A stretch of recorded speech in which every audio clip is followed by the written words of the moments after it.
Good morning, afternoon, evening, and welcome to Concerned Citizens Presents, a new offering on Village TV. Concerned Citizens of Laguna Woods is an organization committed to peace, social justice, economic equality, and a clean environment. For the duration of the lockdown, instead of its usual 2 meetings a month, Concerned Citizens will broadcast 2 programs a month on this channel. Our programs will feature films, lectures, and debates on topics related to our mission. We hope you enjoy today's program. Welcome to Concerned Citizens Presents. My name is Suzanne Modell, and I chair the committee responsible for these broadcasts. The mission statement of Concerned Citizens includes a commitment to the protection of the Earth's precious resources. Because Earth Day falls in the month of April, Concerned Citizens always devotes its April programs to environmental problems. These include air pollution, water pollution, plastic in the ocean, toxic waste dumps, radioactive contamination. The list goes on and on. This year, Concerned Citizens is devoting its April programming to climate change, a problem that the public seems finally ready to acknowledge. And we have a wonderful speaker for you. I have asked the chair of our Environment Committee, Warren Walker, to introduce her. Dr. Walker, a retired policy analyst, has himself been a soldier in the fight against climate change. Warren. Thank you, Sue.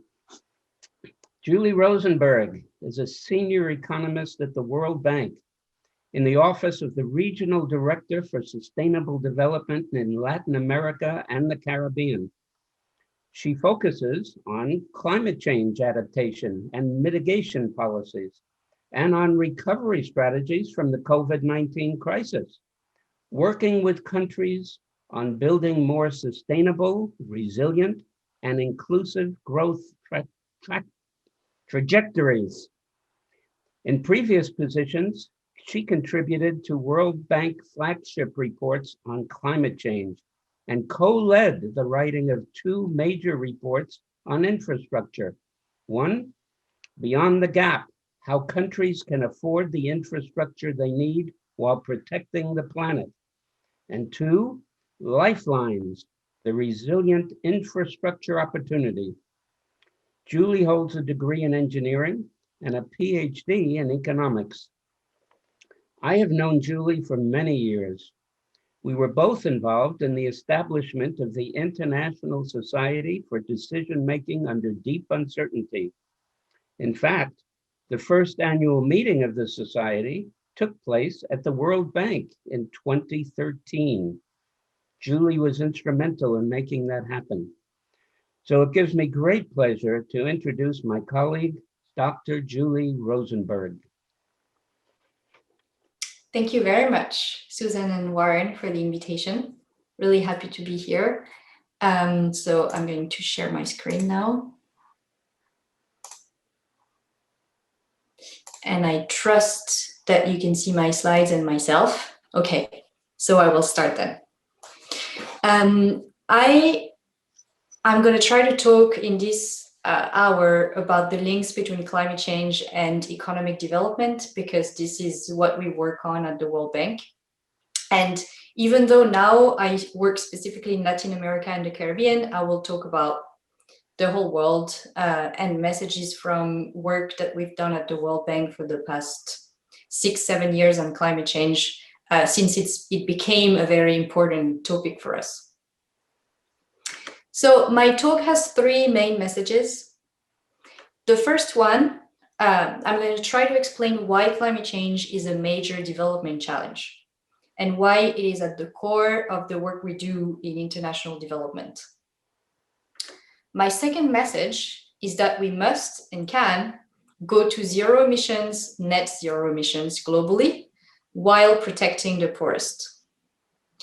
And then my third message, I was actually trying to come back to you, the audience that will be listening to my talk, because all of these global results and messages can be a little bit overwhelming, I wanted to talk about what can be done at the level of citizens and concerned citizens.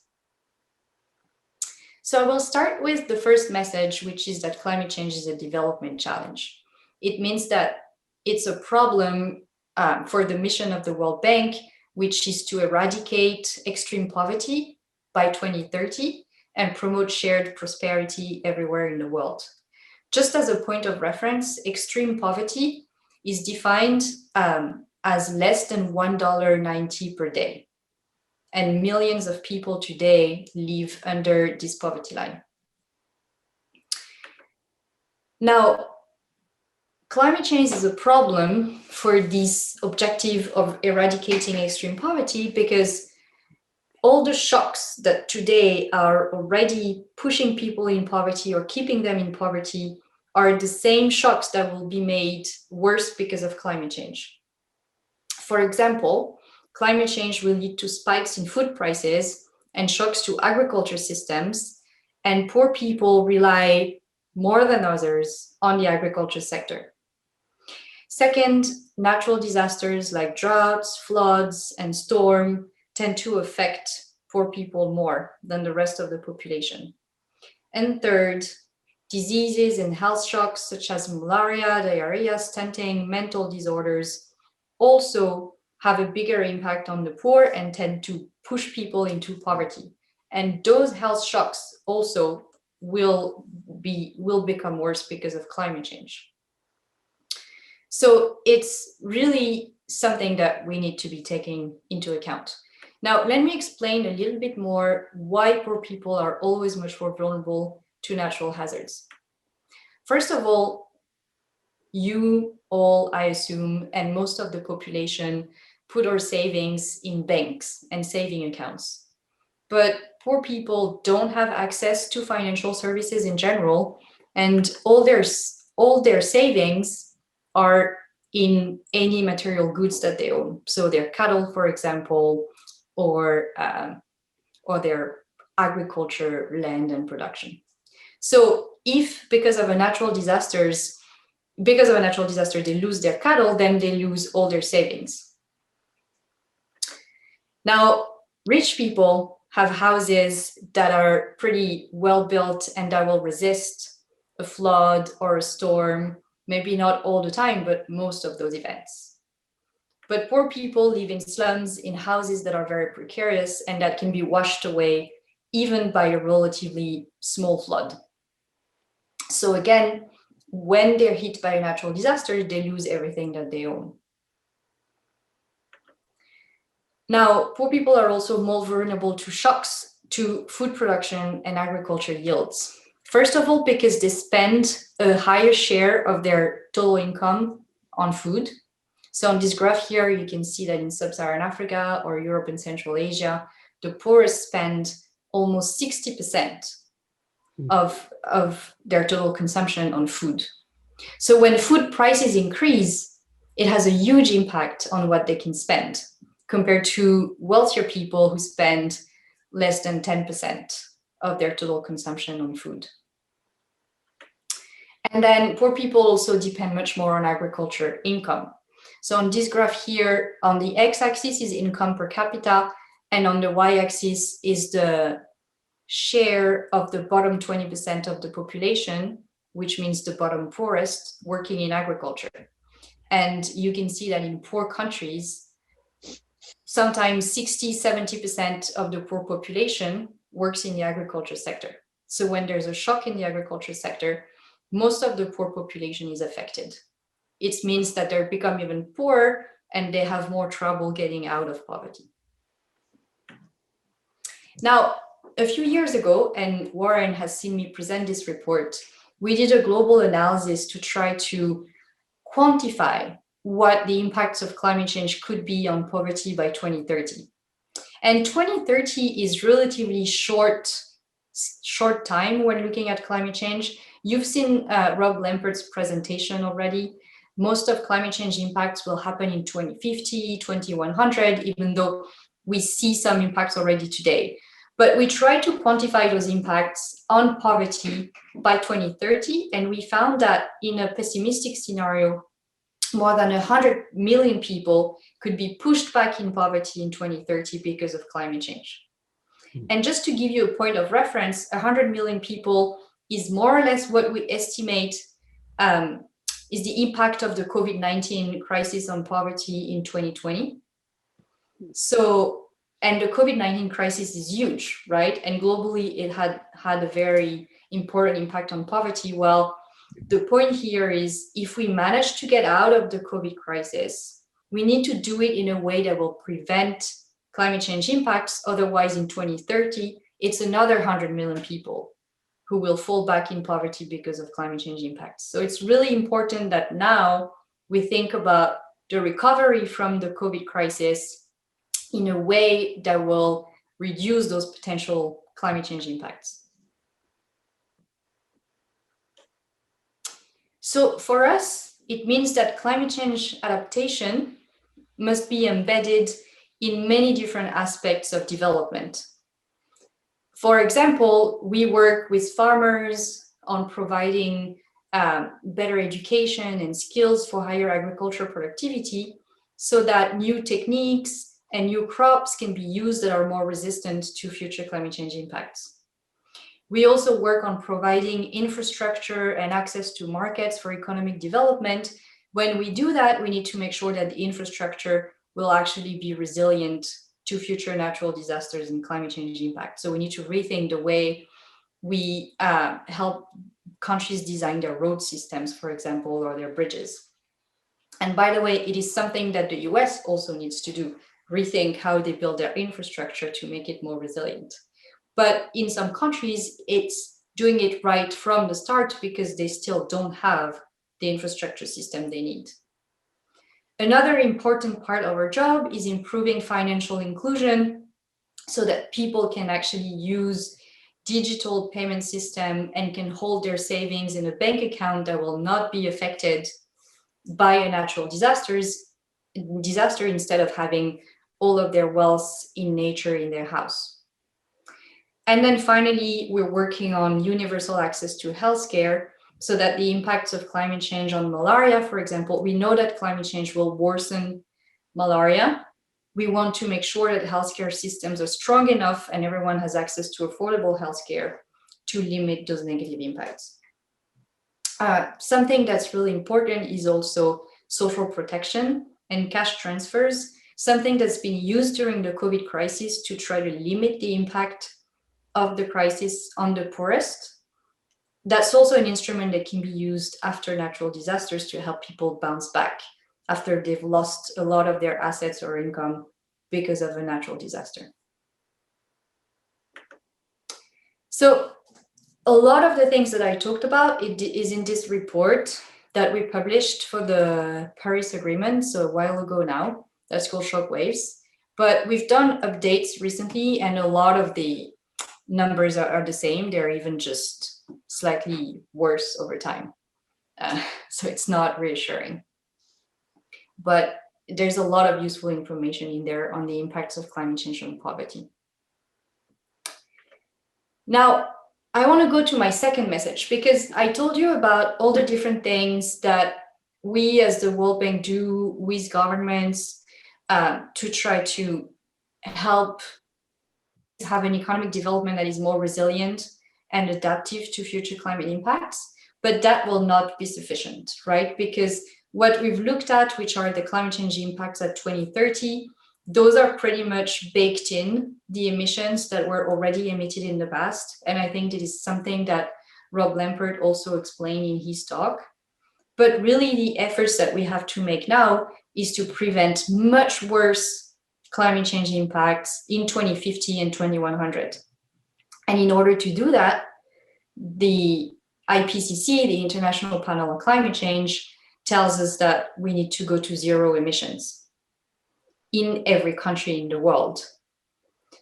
I don't know if this is something that's self-evident. I think a lot of people don't know that stabilizing the climate means full decarbonization. It means that at some point, and as soon as possible, globally, we need to stop emitting CO2, because as CO2 keeps accumulating in the atmosphere, the climate keeps changing. Now, luckily, we have ways of having negative emissions, so we can take CO2 from the atmosphere and absorb it, but not we have a limited capacity to do that. So really, most of the effort is on reducing our emissions. And just to show you, so this is a bit of an old graph, but it's still valid. Those are the IPCC scenarios for different temperature targets, and they show the annual CO2 emissions over time. You see that even for a 3 degrees scenario, which would be a relatively catastrophic scenario in terms of climate change impacts, emissions still need to go pretty much to zero by 2100. For 2 degrees scenario, they need to go to zero by 2070, 2080. And for 1.5 degrees scenario, which is really hard and more uncertain, scientists say we need to go to zero emissions by 2050, which is in 30 years, and looks relatively difficult to do. But the good news, I think, is that it's feasible, but it requires action in 4 areas and immediate action. The first pillar, and I know that Rob Lemper talked about all of this, but I think it's important to repeat it, so I'm going to talk about it again. Those 4 pillars, first is decarbonizing electricity generation. Right now in the world, most of electricity is produced with coal and gas power plants, and those are the main source of CO2 emissions. But today, we actually have all the technologies with wind power and solar panels and other renewable technology to produce electricity without emitting CO2. So the big challenge is to replace all those coal and gas power plants by renewable electricity. Then once we've done that, and once we produce clean electricity, we can actually switch to electricity for a lot of other uses that today also use fossil fuels. And the main one is transport, but there's also heating and some industrial uses of fossil fuels. In transport, and I'm sure you've heard about it, the idea is to switch from gasoline-powered cars or vehicles in general to electricity-powered vehicles. Because if your electricity is clean, then your car is also clean, if it's powered by electricity. Now, the third pillar is efficiency, because in general, doing all of this is much easier if demand is also limited and reduced. Demand for electricity, demand for transport, it makes the whole transition cheaper. And today there's a lot of waste in a lot of different sectors and domains in all countries in the world, and that waste could be reduced instead of trying to keep wasting everything but without polluting. And then finally, the fourth pillar is preventing deforestation and actually reforesting in order to increase what we call carbon sinks, because forests are what are absorbing CO2 from the atmosphere. So those are negative emissions, and we want to increase these in order to have a little bit more room to emit in other sectors. And in order to reduce deforestation, most of the actions have to be in agriculture, because it's agriculture, and in particular, the production of ruminants, so beef and sheep, that lead to deforestation globally. Now, how do we do that? Economists have one answer that they love, and their answer is let's tax CO2. Because if we put a carbon price, if we put a tax on CO2, then the whole economy is going to switch to cleaner technologies, because they will see a very big price difference between a gasoline car and an electric car, and so everyone will want to buy an electric car. Now, this actually makes sense for a lot of reasons, especially in developing countries, because a carbon tax is a good tax policy. And if you're a government, if you're a Ministry of Finance in a developing country and you're trying to generate fiscal revenues in order to finance infrastructure and education and health, taxing pollution is actually a very good solution.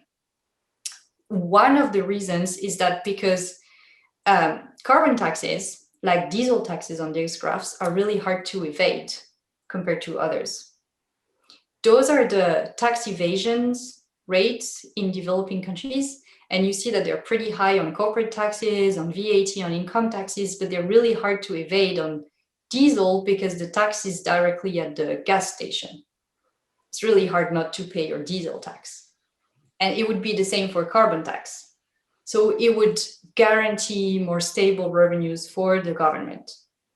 Now, and in general, it's better to tax energy consumption than jobs or investments, right? The problem is people hate carbon prices all over the world. Governments have almost never been able to implement them. You know, Swedish people have a carbon tax, and then there are some small carbon tax in other countries in the world, but in most places, people just go in the street if you propose to put a carbon tax. And they have good reasons for this. It's because it has a direct impact on energy prices and it's a problem for consumers. And the ultimate objective of the carbon tax is to protect the poor, right? Because I told you at the beginning, poor people are actually the ones that are going to suffer most from climate impacts. But by putting a carbon tax, we would actually hurt the poor that also rely a lot on energy consumption. And carbon taxes tend to also hurt the middle class, that are the voters, and will just throw governments out if they propose to put carbon taxes. Happened in France as well, the country I right? So it's really politically difficult. And there are good reasons for this. For example, you don't want to pay a carbon price if you just bought a house in a suburb that's pretty far away from the place you live, and that you have to take your car every day to go to work. And then suddenly using your car costs you more and you cannot afford to switch to a new car right now. So you feel like you're being punished because you just bought a house that's far away from the location of your job. And then if you just bought a very nice SUV with high consumption, again, you feel like you're being punished with this carbon price. Finally, if you're a country even, or a power utility that just built a brand new coal power plant, again, there's no reason for you to put in place a carbon tax because you're just gonna make electricity more expensive by doing so. So that's a problem. And basically, that's what we call stranded assets. It means that you have made some investments that you thought were good investments, and then suddenly we tell you there's a climate change problem, we're going to put a carbon tax, and your investment is not as good. And we say it's stranded because it costs you more than what it brings you, and you have to get rid of it.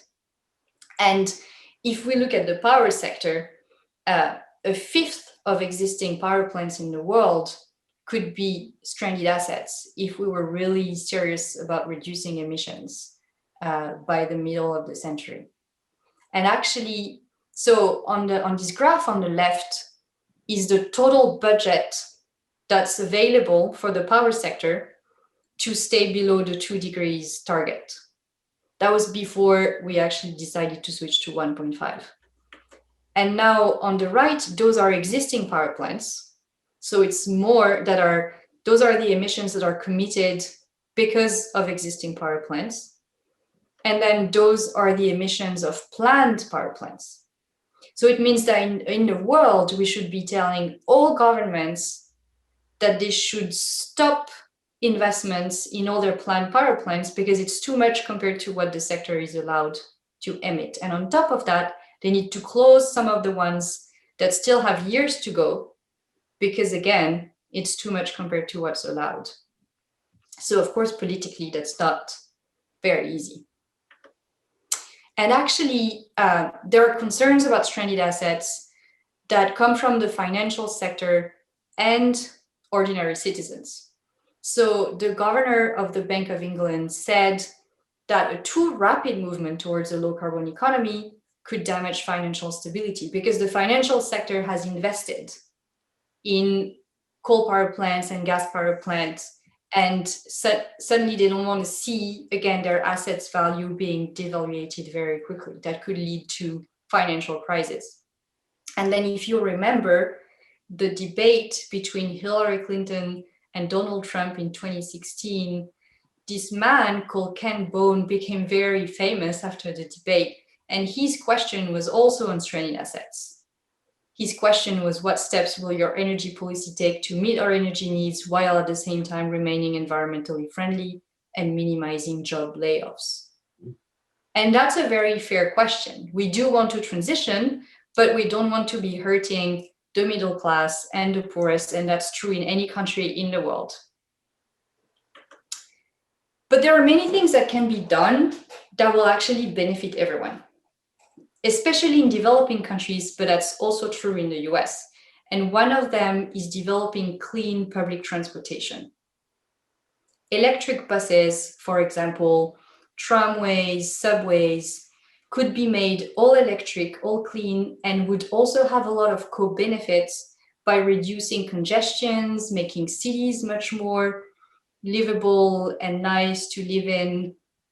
And it would also reduce the amount of infrastructure that's needed in roads, for example, if your cities are not designed for cars, but have an efficient public transport system. You could have more space in your streets for bikes, etc. And those are decisions that need to be made right now, because if cities in the world decide now to build their model on Houston rather than Paris, then they're locking themselves into a model based on cars that will be much more expensive for everyone. So that's really important, and public transport is one of our priorities. There are also many other co-benefits to clean public transport is air pollution. Susan, in your introduction, you've talked about air pollution. This photo is a photo of Beijing in China. On the left is on a day that's very polluted, and on the right is a day where the air is clean. The impact of air pollution on the health is huge. And actually, if you do a cost-benefit analysis of reducing the amount of electricity from coal power plants or reducing the number of cars in those cities, the benefits are higher than the costs just for health reasons, not even taking into account climate change. So it does make a lot of sense. And a lot of citizens are now realizing that they have very bad health problems because of air quality. And we talk about China and India, but in Paris, air pollution is pretty bad too, I have to tell you. So one thing that can be done to avoid upsetting people instead of carbon pricing would be to act on new investments, making sure that everything that we build that is new now or that we buy that is new will be consistent with a low carbon economy. So for example, Obama, when he was in power, had put in place the CAFE standards that said that the new vehicle fleet over time would need to be more and more efficient and emit less and less. This gives signals to car manufacturers that they need to change their technologies, and consumers that just bought an SUV, they don't need to pay more for the SUV that they bought in the past, but the next time they're buying a car, all they will have on the market are more efficient cars or electric cars. And you can do the same for buildings, for appliances, for new electricity generation. The idea would say everything that we build that's new needs to be low carbon. And we'll deal later with the old investments we've made that might have been mistakes. Another thing I already mentioned, but I want to insist on, is developing the right infrastructure, especially in cities. So this does not apply as much to the US, where cities have already been built, but in the countries where the World Bank works, it's really important to put in place efficient public transit. In Paris, we did some simulations, and if the metro did not exist, so what you see on this map is the metro system in Paris, which is very well developed and efficient. without the metro, the city would emit twice as much because people would use cars, and the whole transport system would be half as responsive to carbon pricing. It means if you put a carbon price in Paris today, people will switch from their cars to the public transportation system, and it will be pretty efficient. If we didn't have the metro, then even if we start taxing people, they will keep driving because they don't have any option. It will just be more expensive for everyone. So urban planning and public transport are critical. And then it's important to have subsidies for green research and development. There are a lot of technologies that could be really important in this transition that are not yet available on the market. One of them, for example, could be carbon capture and storage. Right now, it's hard to do commercially because no one wants to pay for this.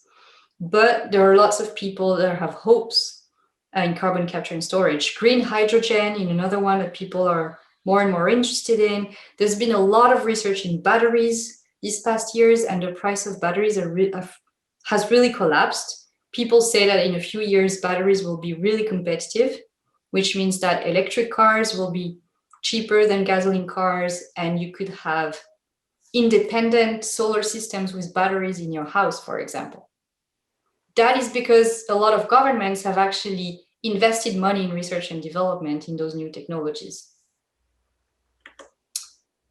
Now, it's important to say also that policies can be designed to benefit the poor. It all depends on what you do with the money you get from a carbon tax, for example. And there are some countries, especially in the Middle East, that used to have very high subsidies on fossil fuels. They've tried to do subsidy reforms because they were spending too much money subsidizing gasoline, and it was unsustainable for everyone. But as they did that, they took the money that they used to give as energy subsidies, and they gave the same money as cash transfers to the poorest. And as a result, the reform was actually progressive, which means that the poor earned more money and the rich were paying more. So that's a way to make the transition a bit more fair by compensating the losses for the poorest people. And then an important story too is jobs, because we hear a lot about green jobs, and this is the result of a study that was done for Latin America and the Caribbean, where I work, where we looked at the employment gains and losses that could be generated by a low carbon transition. And so here we're looking at 2030 compared to 2014.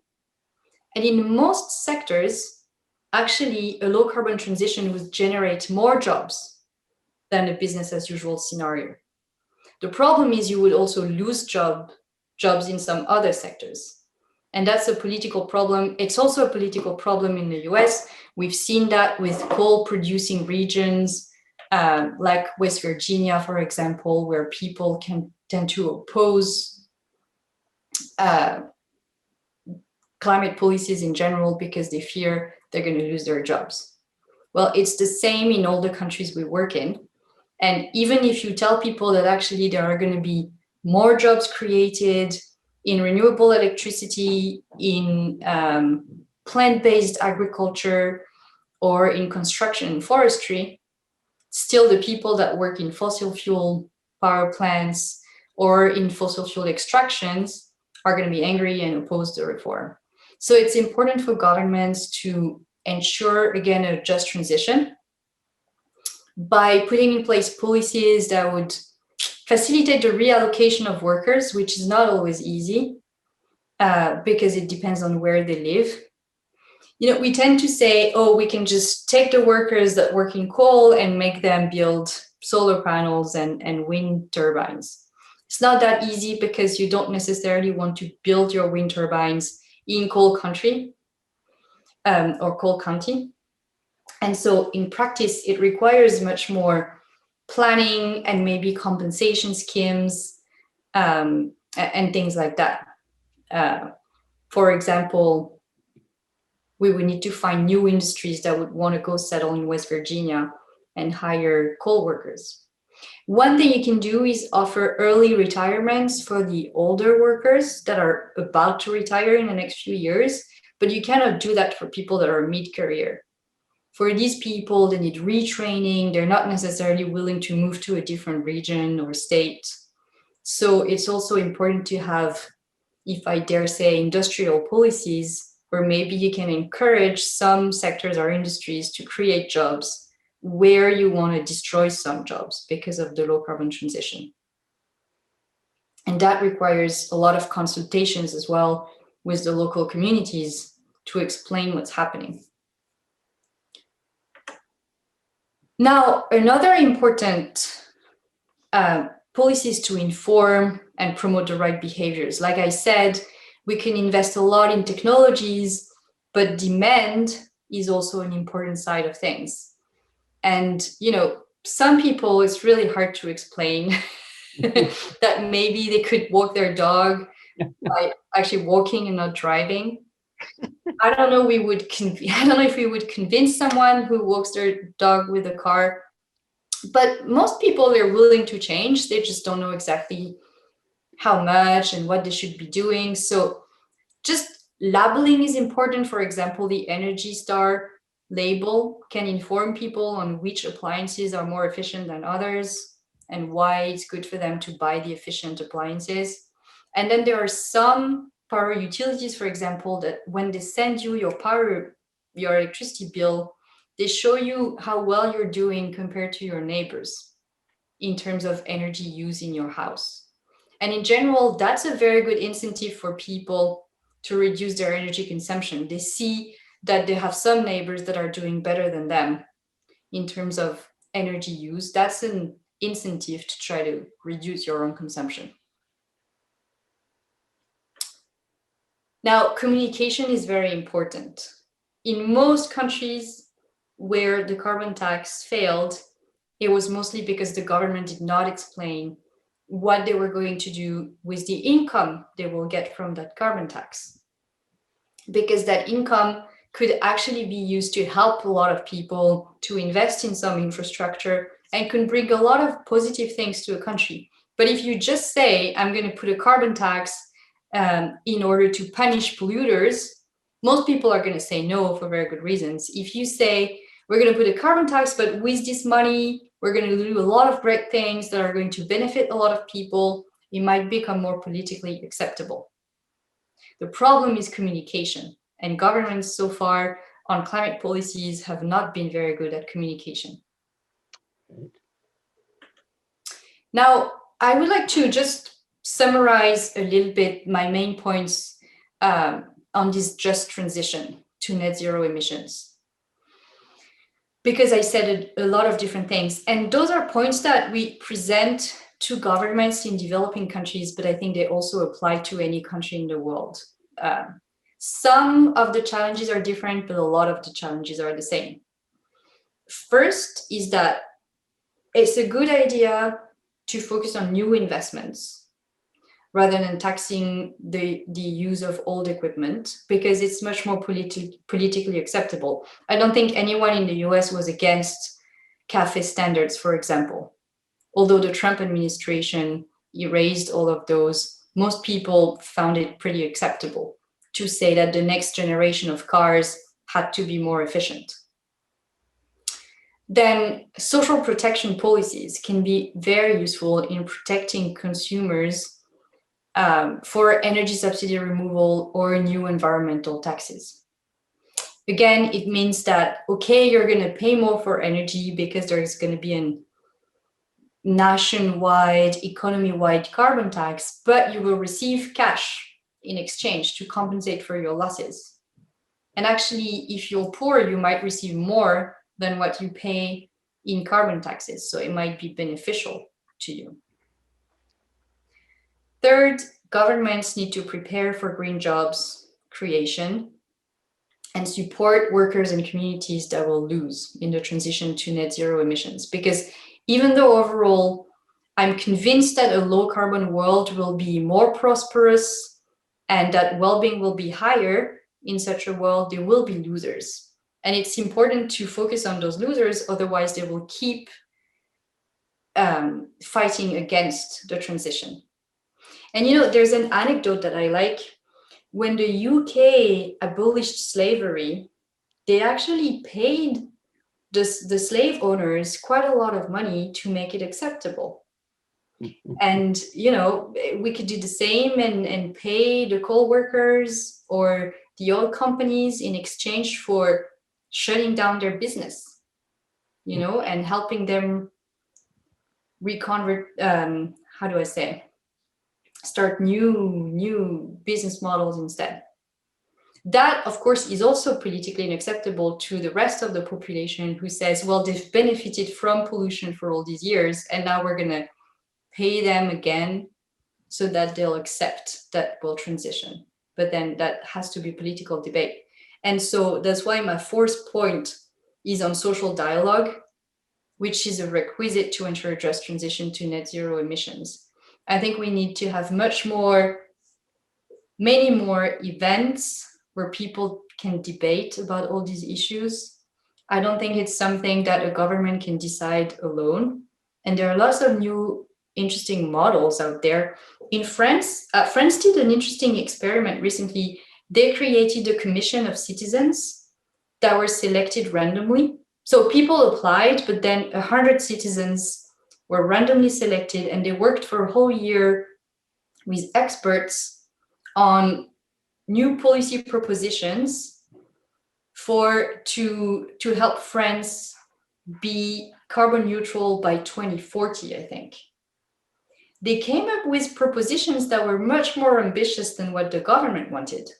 And those were citizens that at the beginning had no idea really about what climate change was and what was necessary. And they learned through this brainstorming and consultation process, and in the end came up with a very ambitious plan. Now the government actually reduced the ambition of the plan, even though they had initially promised they would just submit it to Congress as is.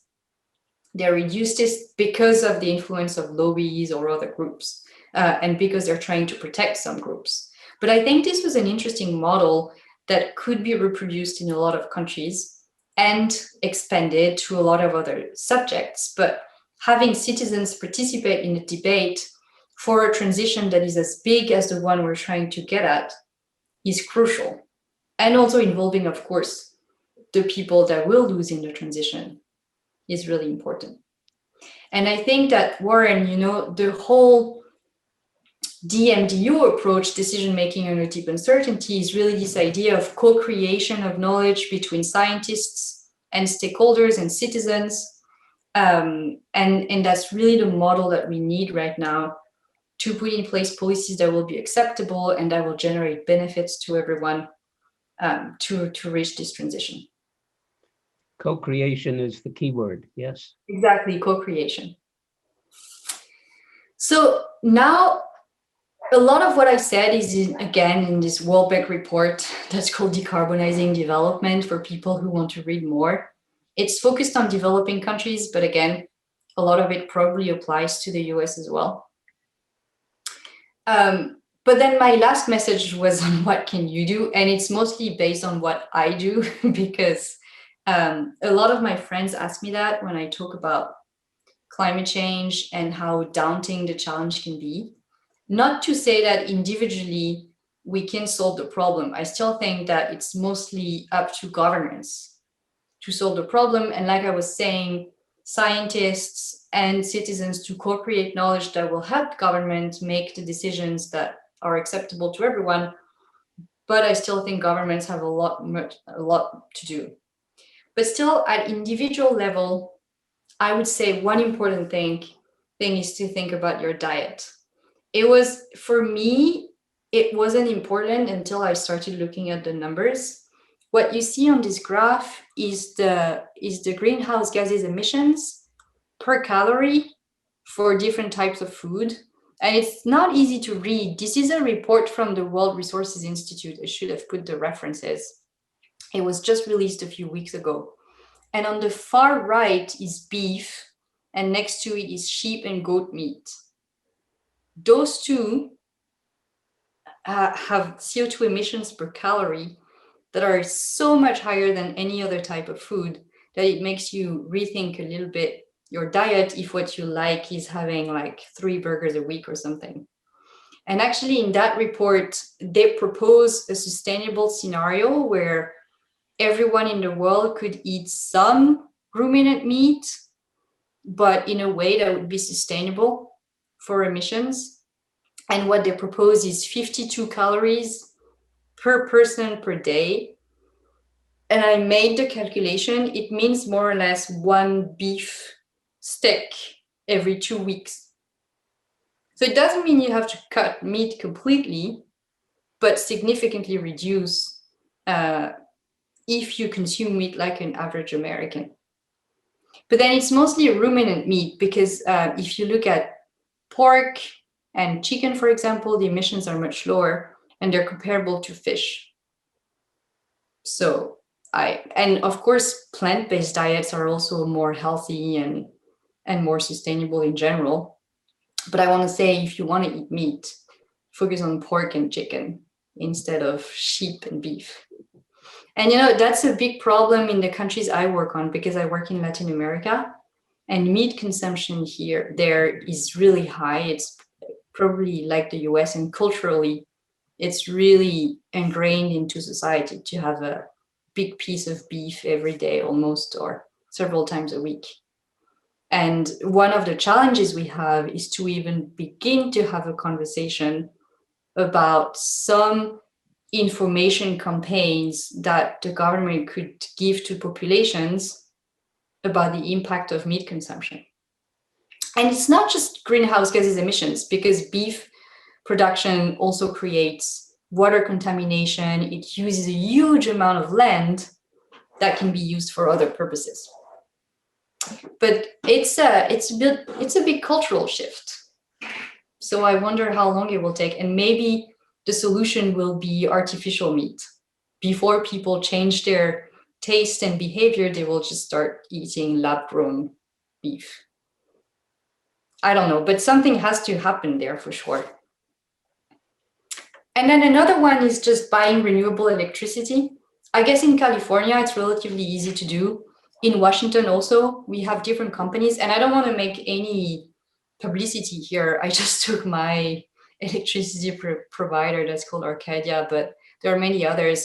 You can, if you pay, for example, $5 more per month, have only renewable electricity in your home. It's very easy to do, doesn't cost much, and is really a good incentive in general to invest more in renewables. So I would encourage you to find the local providers that do only renewable power. And in California, there's quite a lot of solar power, for example, so it should be easy. And then again, next time you have to buy a car, if you can buy an electric car because you have a garage where you can plug it at night, I would encourage buying an electric car. Otherwise, maybe a hybrid would be sufficient. But I would stop buying SUVs, for example, if that's something, or electric SUVs might be the new solution. It doesn't have to be something to do now, but the next time you want to replace your car, just make sure it's a car that's consistent with this low carbon future. And then when possible, bike and use public transit. It's good for your health as well, and it's good for the environment, and it makes cities much nicer to live in. So I speak from a city where it's very easy to take the bus or bike. I know it's not the case everywhere in LA, for example, but that tram that I put in the picture actually is in LA. So it's becoming an option. And Warren, I know you lived in the Netherlands for some time. I hope you were biking everywhere. I was, but not in California. Not in California. Well. And then the flying is a big one. It's hard for me to give any lessons on this because I do fly a lot for work, and emissions from flying are really high. I think with the pandemic, we've seen that it's possible to fly much less and still be relatively happy. I think, the point is, again, not to stop flying completely, but instead of flying several times a year, maybe take longer trips, only one time instead of going 3 times.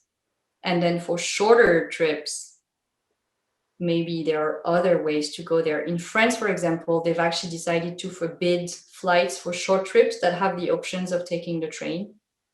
So that's a big step forward, because short trips emit almost as much as the long ones, because most of the emissions come from taking off. And so in general, when there's a train, it's much better to take the train than to fly.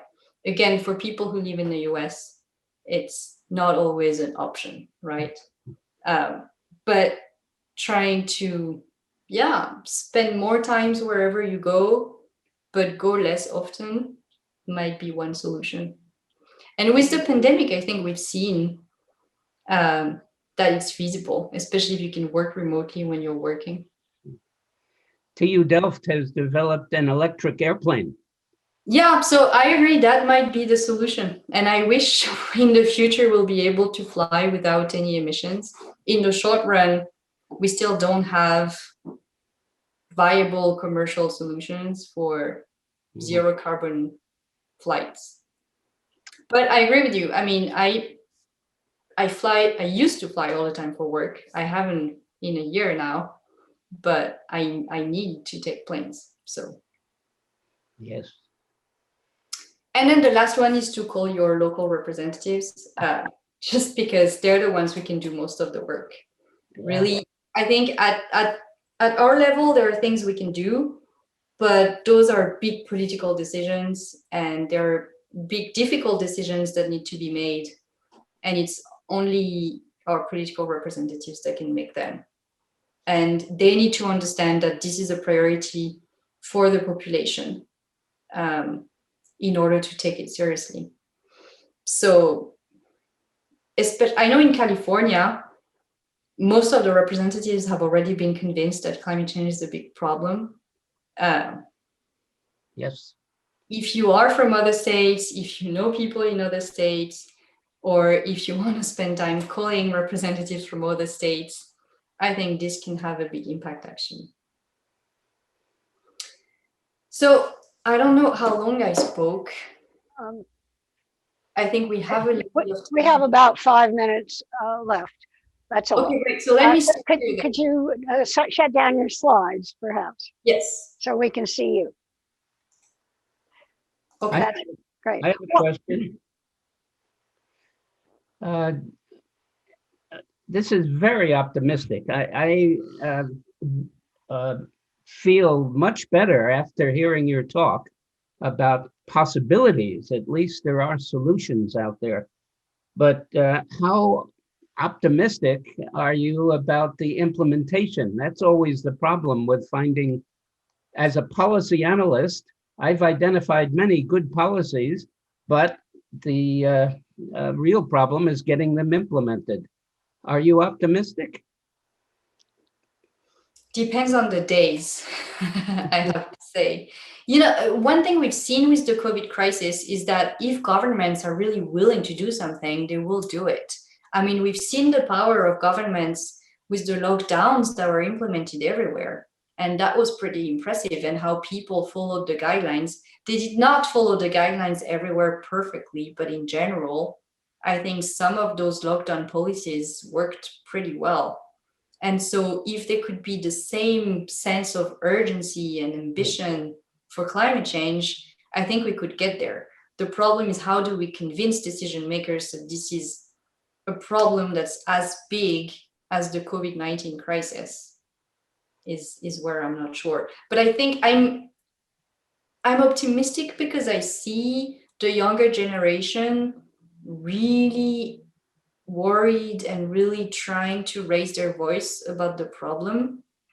We saw that before the crisis. Now, of course, we mostly talk about COVID everywhere because the impacts are felt everywhere. But I think I have a lot of hope in the youth and how they're pushing everywhere. And so that's why I'm hopeful. Great. Okay, we're nearly out of time. And just the last 3 or 4 minutes, let me let me just ask a different kind of question. Since you're an expert on the underdeveloped countries, one issue that you did not talk about that I would like you to speak a bit is migration. Though I'm a migration expert, and we anticipate that migration, your map was quite interesting. You showed different places where climate was a serious problem, and Mexico was very obvious on the list. So in the United States, we can expect that people are going to try to move. I mean, they're already on the move for political reasons. These reasons are also going to be a matter of survival. My question to you is, to what extent is, if any, is the threat of migration from less developed to more developed countries an issue that governments are considering, and do they have any plans besides walls to do something about it? That's a very good question. I think it's really hard to quantify and project, but we've seen this year, actually, you know, there's been several hurricanes that hit Central America, and the number plus combined with the COVID crisis, a lot of people are just really poor right now in Central America and are trying to migrate to the US. And you're right that this will become worse and worse over time. And I would expect the US government, and same in Europe, for example, with migrants from Africa, for example, I would expect governments to be worried about it, but I'm not sure they know what to do. Because one obvious solution is to just provide more resources to accelerate economic development in those countries and help them protect against climate change. But then it's not always easy to justify politically when you're lacking resources already in your country to invest in infrastructure maintenance and everything, to say we're actually going to put more resources abroad. And the World Bank is really small when you look at the amount of resources that would be needed in countries to help them have more sustainable and resilient development. And so that allocation of resources is a big issue. Right. Okay, I'm afraid we're going to have to conclude this really wonderful program. I want to thank Dr. Rozenberg for her insightful and illuminating presentation. She has showed us some consequences of climate change that we've not paid a lot of attention to. And she's given us some great suggestions, both politically and personally, that we can do to try to make things a little better. And we're very grateful for that. So I want to thank you, our audience, for tuning in. Please join us for another Concerned Citizens Present soon.